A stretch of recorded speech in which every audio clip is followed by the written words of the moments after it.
canyon, that's where I long to be, with my three good companions, just my rifle, pony and me. Bonjour à toutes et à tous, ou bonsoir, ça dépend de l'heure à laquelle vous allez découvrir cette nouvelle émission. Aujourd'hui, nous allons parler d'un livre qui s'intitule La prise au départ du cinéma. C'est un ouvrage qui est dirigé par Nathalie Mauffret et Sarah Ohana, un ouvrage qui a été édité chez Mimesis. Et d'ailleurs, je tiens à remercier l'attaché de presse des éditions Mimesis, sans qui cette émission n'aurait pas lieu. Alors, Sarah Ohana et Nathalie Mauffret ont accepté d'être là pour parler de ce livre et je l'en remercie. Bonjour, comment allez-vous ? Ça va, nous allons bien. Vous allez bien. Alors, petite présentation, Nathalie Mauffret, donc, qui est juste en bas. Vous êtes docteur de l'Université de Paris à terre d'esthétique et de théorie du cinéma à l'Université de Lyon 2 Lumière, et vous êtes chercheuse associée au Cérilac. Vous avez publié récemment la cinécriture d'Agnès Varda, Pictura et Poésie. D'ailleurs, je crois que je vais demander à lire le livre, ça je pense que c'est prévu. Et donc, vos travaux portent sur les liens entre le cinéma et les autres arts, l'expérimentation et la narration filmique, le bricolage cinématographique et la poétique de cinéastes modernes et contemporains. Sarah Ohana, vous êtes docteur en études cinématographiques de l'Université de Paris. Vous avez rédigé une thèse intitulée L'étonnement ou l'éclat du visible, où vous abordez le cinéma comme puissance de révélation et instrument philosophique, et vous écrivez dans des revues telles que le cultissime Trafic, Écran ou la Furia Humana, Monde du cinéma, Revues et corrigées récemment, et vous avez rédigé un livre collectif consacré au cinéaste Samuel Fuller. Et je me souviens, il y a quelques semaines de cela, je crois que c'était avant les vacances d'été, vous aviez donné une conférence sur Tarkovsky au Forum des Halles, qui était assez passionnant. Et d'ailleurs, je mettrai le lien aussi dans le descriptif parce que c'était vraiment un moment assez intéressant. Bon, alors, première question qui va être assez basique, mais parce que quand on lit La prise au départ du cinéma, excusez-moi, mais ça veut dire beaucoup de choses et en même temps, enfin, on a l'impression de déjà tout savoir parce qu'on dit prise, c'est prise de vue, prise de son. Qu'est-ce qui va être... Et en fait, c'est beaucoup plus... C'est autre chose, c'est différent. Et la première question, cet ouvrage, est-ce qu'elle est née d'un colloque ou elle est née d'une autre... vous aviez envie de travailler sur cette question autrement? Sarah ou Nathalie, allez-y. Nathalie, allez, Nathalie. À répondre, puis je vais laisser ensuite la parole à Sarah. Pour ma part, dans le cadre de mes travaux sur Agnès Varda que vous avez évoqué, j'avais déjà réfléchi à la notion de la prise et j'avais constaté un manque d'études cinématographiques sur la prise, un petit peu entendue comme concept et pas simplement comme dans sa dimension technique. Et j'avais envie de poursuivre un petit peu pour voir comment cette notion pouvait être abordée autrement que dans sa dimension technique. Et donc ensuite, avec Sarah Ohana, on a voulu travailler ensemble. Et donc, en effet, cet ouvrage est le fruit d'un colloque que nous avons co-dirigé avec Sarah Ohana, qui a réuni un certain nombre de chercheurs qui ont pour une grande part participé à cet ouvrage. Et donc, ce colloque, c'était un colloque qui s'appelait à l'origine La prise poétique et archéologie d'un geste de cinéma, qui a eu lieu en avril 2019 et dans lequel nous avions le projet de partager cette interrogation sur la prise et sa possibilité d'être compris dans un sens plus conceptuel. Et donc, oui, même si au tout départ, nous avions pensé d'abord le projet comme colloque, il y a eu des décalages en fait entre le colloque et l'ouvrage. Donc, il y a certaines personnes qui n'ont pas voulu être publiées dans l'ouvrage et d'autres qui se sont greffés au projet parce qu'ils étaient très intéressés en fait par l'appel à communication, mais qui ne pouvaient pas au moment du colloque participer. Donc, il a fallu retravailler en fait le sommaire en fonction des deux auteurs qui se sont ensuite assemblés avec nous pour ce projet. Et comment alors vous étiez en train d'évoquer la structure, l'architecture du livre. Comment elle a été structurée? Comment a été structuré ce livre? Parce que quand on regarde donc le sommaire, il faut savoir. Voilà, il y a donc introduction avec le texte d'Anna Bergala, puis il y a aussi prise multiple, approche génétique et historique. Donc il y a les jeunesses filmiques, les histoires de prise, et ensuite il y a prise directe, approche politique et éthique, avec prendre une vue, donc prendre une vue, prendre parti, formes et techniques de l'improvisation. Et puis ensuite, il y a prise filmique, approches esthétiques et poétiques. Il y a déprise.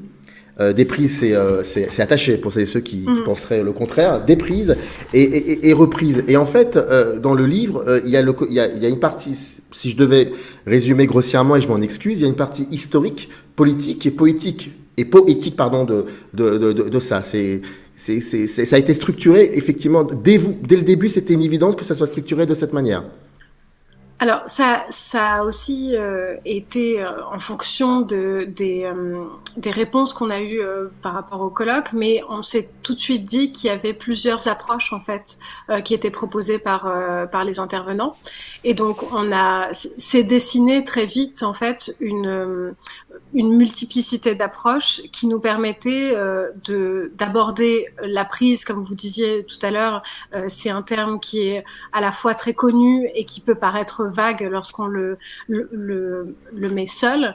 Eh bien, le fait d'aborder cette même notion sous différents points de vue nous permettait d'avoir une sorte de complétude en fait théorique au sujet de cette notion.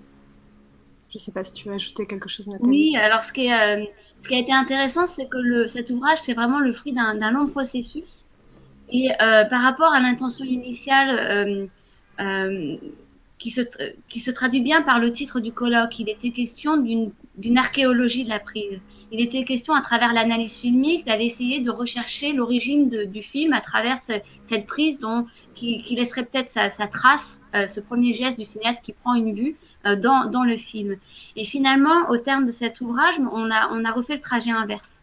On est parti vraiment de la prise de vue dans une dimension technique telle que elle se déroule sur le plateau du tournage jusqu'à sa présence dans le film. Et donc le plan que vous évoquez finalement, il suit ce trajet qu'on voulait justement suivre à l'origine, puisqu'il s'agissait de dépasser simplement cette perception technique de la prise de vue, de la prise de son, pour essayer de voir si on pouvait penser la prise comme une forme filmique. Et c'est pour ça qu'on a retiré tous ces compléments. Ce n'est pas la prise de vue ni la prise de son, mais la prise tout court. Et donc, on a fait le trajet inverse. On a d'abord envisagé vraiment la dimension technique et réelle de la prise de vue et de son sur le plateau de tournage, avec une dimension en effet plus historique. Et peu à peu, on a essayé d'analyser l'engagement du cinéaste par rapport à ce qu'il prend et les gens qu'il filme sur le plateau de tournage dans une dimension donc politique et éthique, pour ensuite aller vers l'esthétique et la poétique dans une dernière partie, où on analysait en effet toutes les variations de la prise à travers les notions que vous évoquez de déprise, la déprise, comment finalement prendre du recul par rapport à ce qu'on prend et quelles traces de ce recul sont laissées à la surface du film, ou cette notion aussi de reprise. Est-ce que alors la question va vous sembler extrêmement vaste, mais en même temps vous connaissez très bien le sujet. Mais est-ce que l'engagement du cinéaste par rapport à cette notion par rapport à la prise comme une notion, comme une pensée de cinéma, est-ce qu'elle est apparue vraiment dès le début du cinéma, ou ça a mis un certain temps? En fait, nous, on a pensé que c'est arrivé dès le début du cinéma, puisque c'est vraiment avec les vues lumière que ce terme est apparu. Donc c'est ce qu'on dit dans l'introduction, c'est-à-dire que dès le départ, filmer, c'était prendre quelque chose, prendre une vue. Et donc, on a voulu insister sur cette naissance commune des termes, du terme et du geste. Puisque ce qu'on essaye de faire dans le livre, c'est aussi de déplier le geste de création, et c'est de montrer à quel point le vocabulaire est en accord aussi avec le geste les gestes des premiers opérateurs. Je pensais que vous alliez rebondir. Non, je pensais. C'est pour ça qu'il y a un petit moment de... Non, parce que je vous pose cette question, parce que effectivement, dans la première partie, les textes se concentrent surtout sur la dimension scientifique qu'à la base c'était ça, et puis qu'ensuite progressivement c'est devenu. Et en fait, la question que je me suis posée, et que que collaborateurs et collaboratrices répondent, c'est à partir du moment, à partir de quand exactement il y a eu une espèce de pensée du cinéma à travers cette notion de prise. C'est ça. Je ne vais pas dire prise de vue ou prise de son, mais de la prise, comme vous le disiez, Nathalie. C'est à partir de quand on a commencé à structurer, définir une pensée de cinéma par rapport à ça, par rapport à ce concept. Moi j'ai trouvé cette idée chez Varda, en fait, au début. C'est-à-dire que vraiment, elle investissait cette notion pour essayer de définir son geste. Et quand j'ai voulu la comparer avec d'autres pensées de la prise, eh bien finalement, j'ai trouvé une autre terminologie, mais pas celle de la prise. Et pour autant, moi, je trouve que cette notion, elle est très riche parce que elle permet, elle entre en concurrence avec celle du plan, mais qui correspond plutôt à la prise, mais telle qu'elle est montée et aboutie. Alors que la prise, elle permet de penser une dimension plus expérimentale, plus imparfaite, plus plurielle. Elle permet de penser le désordre, le collectif, l'indéfini, voilà, et le plan en devenir. Et donc, de ce fait, il m'a semblé que cette notion, justement, n'était pas assez investie. Alors, néanmoins, on a trouvé quand même parce que dans notre avant-propos, on fait justement un petit peu le bilan de tous les usages qu'on a trouvés de la prise. Et on a trouvé quand même quelques éléments qui nous ont permis quand même de points d'appui pour lancer cette réflexion, notamment un article de Pierre Berthaumieux dans le dictionnaire de la pensée du cinéma où il retrace vraiment l'historique de cette notion. Et donc, on évoque dans l'avant-propos justement tous ces usages qu'on a déjà trouvés. Et finalement, cet ouvrage, il permet justement d'investir cette notion, d'investir pleinement. Et on a plusieurs propositions qui sont faites et on espère que ça va ouvrir à d'autres réflexions qui prendront cette dimension. Pour parler de la question peut-être du décalage entre le geste et la pensée du cinéma, je trouve que l'article de Laurent Husson est assez intéressant puisqu'il s'agit d'un cinéaste japonais qui fait un documentaire dans les années 90 pour parler de l'intentionnalité d'un opérateur lumière, donc Gabriel Vert. Et là, pour le coup, le décalage est si important qu'on peut se fourvoyer aussi sur notre rapport politique en fait à la question de la prise, puisque certaines vues lumière ne sont pas du tout vues de la même façon aujourd'hui. On peut y ajouter des caractéristiques racistes ou des caractéristiques qui nous sont très contemporaines et qui sont contemporaines aussi au cinéaste japonais dont il parle et qui propose donc une pensée de la prise mais en décalage et volontairement loin peut-être de ce que Gabriel Vert faisait. On ne sait pas finalement statuer sur l'intention véritable de Gabriel Vert, s'il a arrêté de tourner parce qu'il était conscient d'un rapport de pouvoir de colon et de colonisateur ou pas. Et donc ça peut être parfois des projections. Donc la théorie peut aussi se baser sur un décalage et des projections sur des questions de toutes les façons qu'on n'arrivera jamais à totalement résoudre ou à mettre un point final en fait sur ce que voulait Gabriel Vert, puisqu'il y a très peu d'écrits sur les premiers opérateurs. Et l'article de Prisca Morissette aussi traite de cette question de l'aspect lointain du moment du tournage et du moment où en fait on essaye de savoir à qui la faute, à qui appartient en fait la lumière qui a été faite sur le tournage, puisqu'il y a plusieurs opérateurs, plusieurs techniciens qui peuvent le revendiquer. Est-ce qu'on peut encore aujourd'hui, grâce aux archives, donner une forme de paternité à ces lumières ou pas? Donc il y a parfois des décalages qui sont explorés par certains auteurs, donc Prisca Morissette et Laurent Husson, particulièrement parce qu'ils sont tous les deux obligés de se plonger dans les archives pour essayer de résoudre des questions sur lesquelles parfois on reste en suspens. Et est-ce qu'il y a un décalage entre ce que vous évoquiez, lumière, et je n'aime pas les catégories, mais bon, est-ce qu'il y aurait quand même un décalage entre ce qu'on appelle la fiction et le documentaire à ce moment-là, à cette époque-là, dans ce rapport à la prise? Vous voulez dire à l'époque lumière ou à l'époque, pas l'époque lumière parce que c'était un peu plus, il y avait déjà. Mais en tout cas, les 20-30 projets, oui, voilà.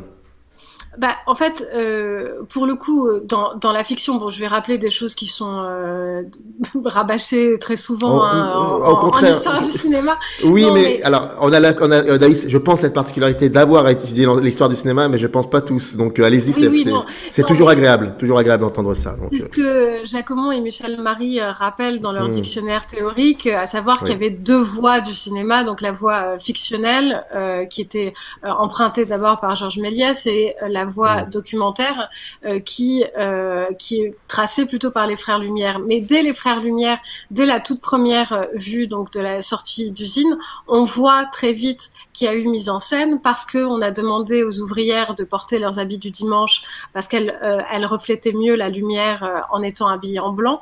Et donc, dès le départ, la question de la manipulation du réel était présente. Et donc, cette question du documentaire n'est jamais totalement dans une objectivité ou dans une forme de pureté.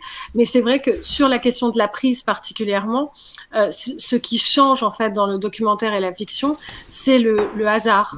C'est le hasard, le fait que dans le documentaire, on subisse l'événement. Et donc on attend quelque chose de la prise, on filme pour essayer de trouver quelque chose, mais on ne peut pas forcer le hasard. Alors que dans la fiction, on construit en fait la réalité qu'on veut filmer. Donc c'est vraiment cette question de la surprise sur laquelle Nathalie aussi a travaillé, qui nous intéresse. C'est que dans la citation de Varda que l'on reprend, c'est cette idée d'être pris au piège aussi, de croire être dans une forme de maîtrise et en fait que cela se retourne contre nous. Et il y a énormément d'exemples cinématographiques où en fait des éléments sont totalement dus au hasard. Donc je peux en citer qui ne sont pas cités dans le livre, mais par exemple dans La Ricotta de Pasolini, à un moment donné, ils font un tableau vivant et tous les acteurs tombent à terre et surtout le Christ qui rejoue une très célèbre déposition. Et en fait, cet événement était un événement de tournage que Pasolini a gardé finalement parce qu'il trouvait que le rire des acteurs était si spontané qu'il avait absolument envie de le garder. Donc il y a plein d'événements comme ça dans le cinéma qu'on garde en mémoire parce que tout d'un coup le réel reprend ses droits et le hasard arrive et nous surprend justement. Et pour compléter un petit peu ce que dit Sarah, ce qui est intéressant avec cet ouvrage, dans les propositions qui nous ont été faites, c'est que la notion de prise, quand on l'investit, elle est autant opérante dans le documentaire que dans la fiction. Parce qu'au final, ce qu'on filme et ce qu'on prend, c'est du vivant, c'est de l'humain. Mais simplement, ce travail du vivant, il s'exprime de manière différente. On le voit notamment dans l'article de Simon Danielou. Pourtant, c'est un projet documentaire qu'il analyse. Et pour autant, il montre bien comment Kramer, qui filme donc avec une Eraton, il va essayer de travailler quand même la matière documentaire en reprenant certaines scènes qui apparaissent pourtant dans le film final comme relevant de l'inattendu.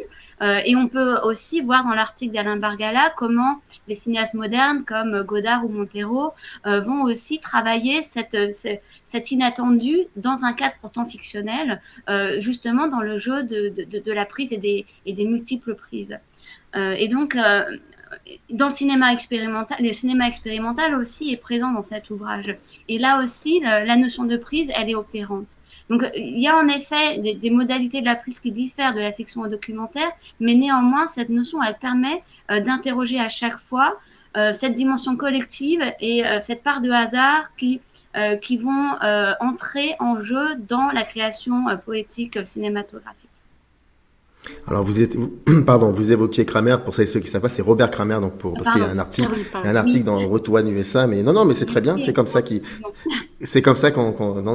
mais est-ce qu'il y aurait à ce moment-là, parce que j'allais rebondir sur effectivement ça, sur la multiplication des prises, parce que vous avez été plus rapide que moi et c'est très bien, c'est-à-dire que les grands esprits se rencontrent. Donc c'était sur l'idée de multiplication. Donc il y a des cinéastes qui sont férus de cela, de la multiplication des prises, et il y en a d'autres. Et ça c'est un texte dans le livre qui travaille les différences entre les deux prises. Et est-ce que tout cela finalement ça participe à le mot est lâché, à une éthique une éthique de la prise de vue ou ou de la prise de son? Oui. Je vais Allez-y. répondre, je vais laisser la parole ensuite à Sarah, mais et à la fin de notre avant-propos, on a fini sur cette idée qu'on voulait un petit, contre laquelle on voulait aller, cette idée que la prise c'est forcément dominer, prendre c'est dominer, parce qu'on la notion était ambiguë.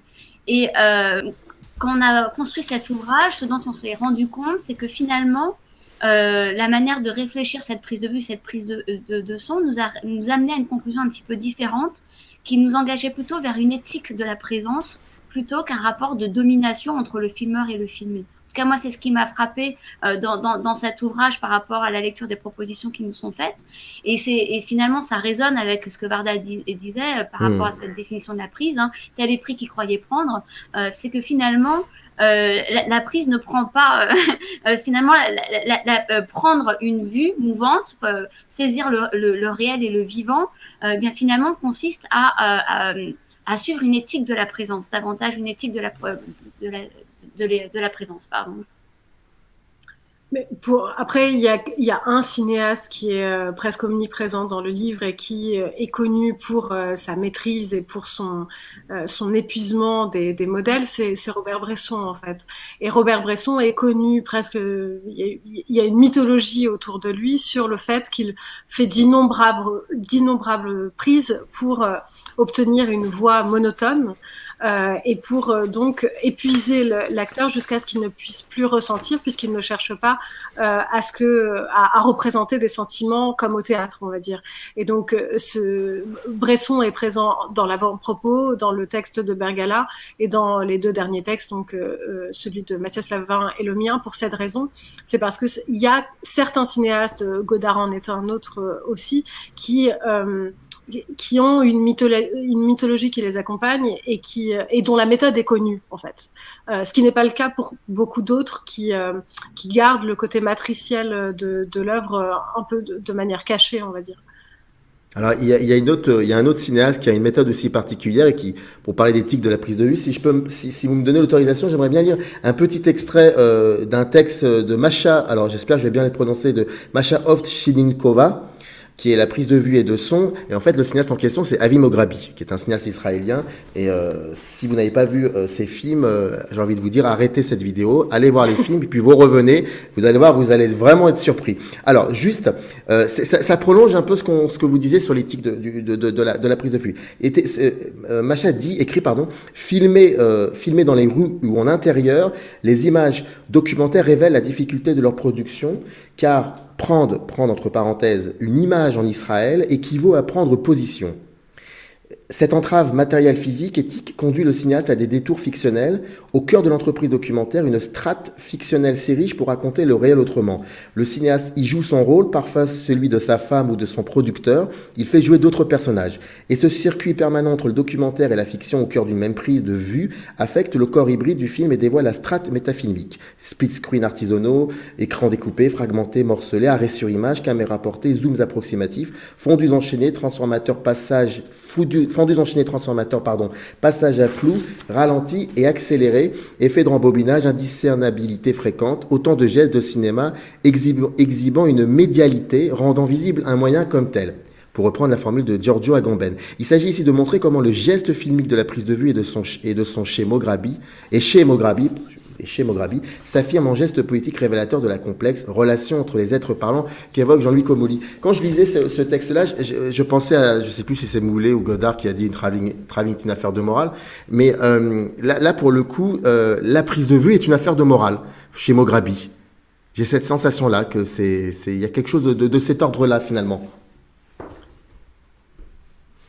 Oui, je pense qu'on peut en effet, le dire. Je crois que c'était Godard qui évoquait les travelling chez René pour ce que vous évoquez. Et dans cet article de Masha Ovtchinikova, surtout ce qui est intéressant de voir, c'est que dans cet engagement du réalisateur qui en filmant rencontre certains obstacles par rapport au contexte politique qui l'entoure. Ce qui est intéressant de voir, c'est cette dimension, ce que je disais, tel est pris qu'il croyait prendre, la manière dont finalement ces obstacles vont se retourner contre le réalisateur et vont surtout apparaître sur la surface du film comme une sorte de décadrage ou d'accident au niveau du film.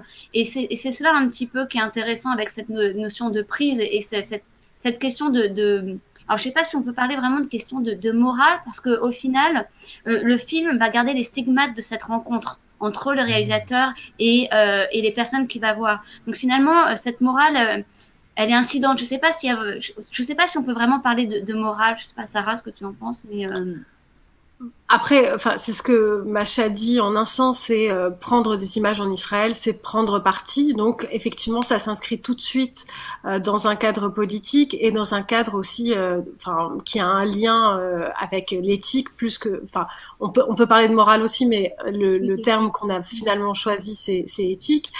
C'est qu'en fait, les obstacles qu'il rencontre sont des deux côtés, c'est-à-dire que quel que soit l'endroit où il filme, il va se recevoir des cailloux, il va se recevoir il va avoir des questionnements permanents. Pour qui est-ce que tu filmes? Pourquoi?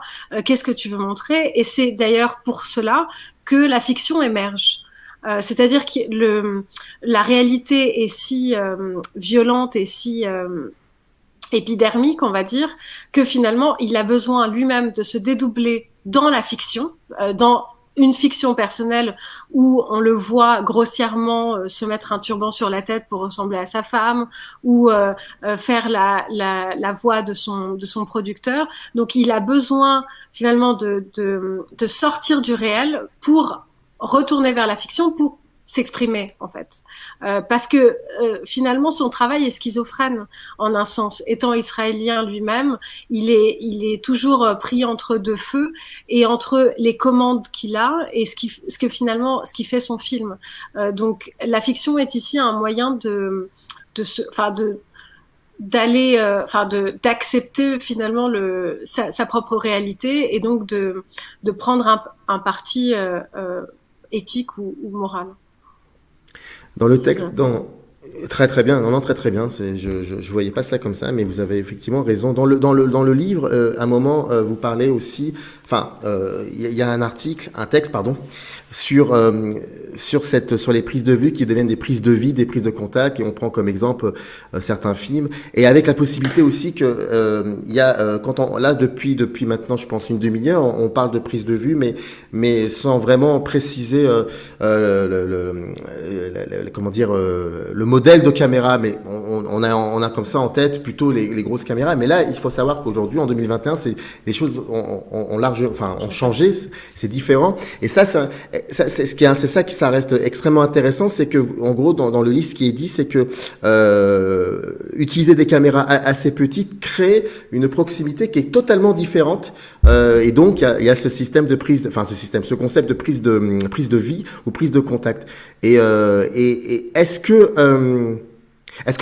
tout cela, c'était la continuité logique de l'évolution de cette pensée que la prise de vue et la prise du son sur toute l'histoire du cinéma, le rapport que les cinéastes entretiennent avec ça, il y a eu une évolution, il y a une autre manière de faire, une autre manière de voir le monde aussi. Est-ce que ça fait partie de tout cela aussi, que le fait qu'on ait créé des petites caméras et que ça est devenu plus... En fait, est-ce que tout cela, c'était pour que ça devienne plus des prises de vie que de prises de vue?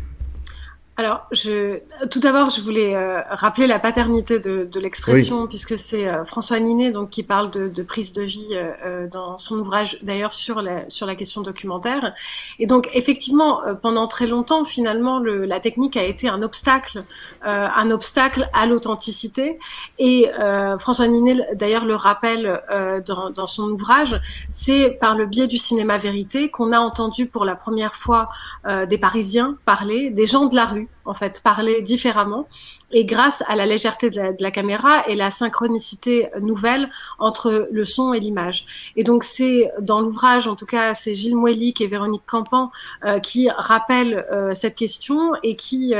alors, Gilles Mouelik traite davantage de la musique et de l'improvisation, du fait que finalement l'opérateur puisse danser avec les personnes dans un nightclub, notamment dans le film des frères Maisel sur les Beatles, What's Happening in USA, The Beatles First Visit.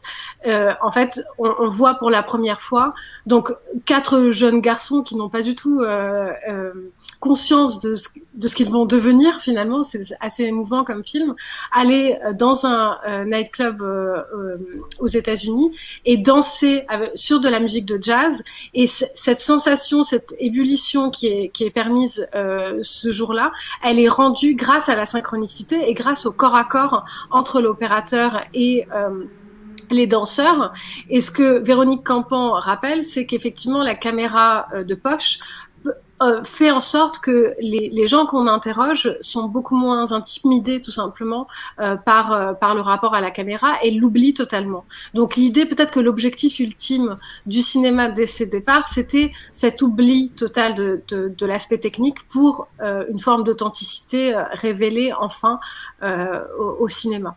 Alors, je laisse Nathalie peut-être compléter. Moi, je suis tout à fait d'accord avec ce que dit Sarah. Ce que je vais peut-être rajouter, c'est l'idée que cette poétique de la prise, elle est corrélée à l'évolution technologique. C'est-à-dire qu'on pourrait... il y a une très grande diversité dans cet ouvrage et dans les contributions qui le nourrissent, des technologies sollicitées dans cet ouvrage qui chacune vont générer une poétique de la prise différente. Donc là, la miniaturisation, par exemple, des caméras va permettre un corps à corps plus intime et donc une parole plus libérée et puis des échanges beaucoup plus authentiques. Mais par ailleurs, à un moment donné, je crois que c'est dans l'article de Jean-Michel Denisard sur le son, il signale bien dans quelle mesure le fait que on prenne le son sur la bande optique ou bien on le prend de manière à part, eh bien, va aussi changer les choses, puisque à partir du moment, on peut plus au niveau du montage dissocier les deux pour la bande optique, et donc ça va aussi changer les conditions de filmage et de tournage. Donc il n'y a pas vraiment d'évolution, mais chaque technologie va générer une certaine économie et poétique de la prise. Et là, ce qu'on est en train de faire, c'est une prise de vue? Oui. En un sens, oui. Après, elle est très restreinte puisqu'on a un cadrage qu'on ne peut pas bouger, on ne peut pas, on peut pas tellement bouger avec la caméra. Et il y a quelque chose bizarrement, alors qu'on est dans des technologies extrêmement développées, on a des restrictions qui font que l'image qu'on a est finalement très pauvre. Enfin, ça dépend. Enfin, on voit bien que les éclairages sont pas les mêmes. Il y a un texte de Cécile Ibarra qui traite de ce type de prise de vue, puisqu'elle parle d'un logiciel de dépli qui permet justement à chaque interprète de gérer lui-même sa prise de vue. Donc, au final, on a un dispositif sur lequel on s'est mis d'accord qui permet la réalisation de cette émission, et en même temps chacun de nous a réglé le cadrage, l'éclairage et on est devenu chacun metteur en scène de notre propre prise de vue, mais ça reste quand même une production collective, et c'est ça qui est intéressant dans la notion de prise de vue ou de son, c'est cette dimension collective, parce que la prise, c'est le seul moment où tous les membres de l'équipe technique et artistique peuvent dire quelque chose du film, selon des modalités qui diffèrent en fonction de la technologie. Et ça, Alain Bargala le montre bien. C'est-à-dire qu'à partir du moment où on est dans l'après-digital, d'un seul coup, on a des combos ou la possibilité de regarder très rapidement ce qu'on a tourné et de pouvoir éventuellement changer les prises futures. Chose qu'on ne pouvait pas faire avant le digital. Donc on voit bien que la technologie, elle est importante dans cette notion de prise, mais néanmoins, ça ne doit pas nous empêcher de penser la prise comme un concept. Mais il y a aussi, et je vais arrêter là-dessus, mais il y a aussi l'idée que dans le concept de prise de vue et de prise de son, il y a aussi cette idée qu'il y a un dialogue qui se crée. Bon, par exemple, prenons, et je vous assure que j'arrête après là-dessus, prenons toutes ces personnes qui aiment bien discuter comme cela, mais juste face caméra, elles pensent qu'elles font une prise de vue, qu'elles sont dans le dialogue, mais finalement elles dialoguent avec personne, elles dialoguent avec elles-mêmes. C'est du monologue, oui. C'est du monologue. Il y a quelque chose. Enfin bon, après c'est quelque chose de la. La technique peut permettre l'échange, donc c'est ce que rappelle Véronique Campan, mais elle peut aussi isoler. Donc bon, après c'est un débat qui est autre, hein, mais lorsqu'on donnait cours sur Zoom pendant l'année précédente, on avait du mal, Nathalie, on en a déjà parlé, à sentir les élèves, sentir leur présence, être vraiment dans un échange. On n'avait que des écrans noirs, donc ils voulaient pas du tout participer à la prise de vue de la même façon. Après, il y avait quelque chose, il y avait quand même un reste d'échange, et je pense que dans cet échange-là, par exemple, les gens voyaient l'univers de chacun. On était bizarrement à la fois dans l'intimité de l'autre et très très loin, dans un rapport un peu peut-être trop automatisé. Donc, après, bon, je suis peut-être un peu réactionnaire sur la technique, donc je vais m'arrêter là. Non, parce que non, je me suis permis de vous poser ces deux questions parce que effectivement, ce sont des questions que je me pose et que j'entends parfois ici et là, et donc je suis très content. Et puis c'est un peu de votre faute, hein, vous parlez de ça dans votre livre, donc je me devais de rebondir un peu, sinon. Est-ce que vous avez quelque chose à rajouter, Nathalie, avant de conclure ou... Oui, peut-être rappeler que dans le titre de l'ouvrage, il y a la prise au départ du cinéma, et le mot cinéma est important justement pour cette dimension collective, collégiale qui fédère finalement peut-être les remarques que vous faisiez sur le caractère peut-être individuel de cette prise de vue, chacun de notre côté. Mais au final, on va produire quelque chose de collectif, on va garder une trace.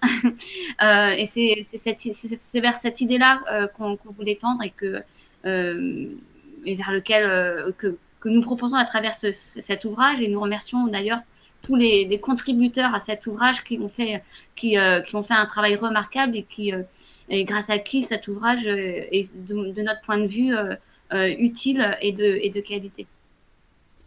La prise au départ du cinéma, c'est sous votre direction, c'est-à-dire celle de Nathalie Mauffret et Sarah Ohana. C'est édité chez Mimesis, et je répète que dans le descriptif, il y a le lien qui renvoie directement à la page du livre. Donc allez-y et procurez-le-vous, c'est important. Merci beaucoup d'avoir fait l'effort de revenir sur cela, de nous expliquer un petit peu en quoi. C'était vraiment passionnant. On n'a pas dit grand-chose, pas tout. Il y a beaucoup de choses qui sont dites dans le livre, donc c'est pour ça que je vous invite à y aller. C'était un plaisir. Merci beaucoup en tout cas. Merci. Générique. Up arrive in the canyon, that's where I long to be, with my 3 good companions, just my rifle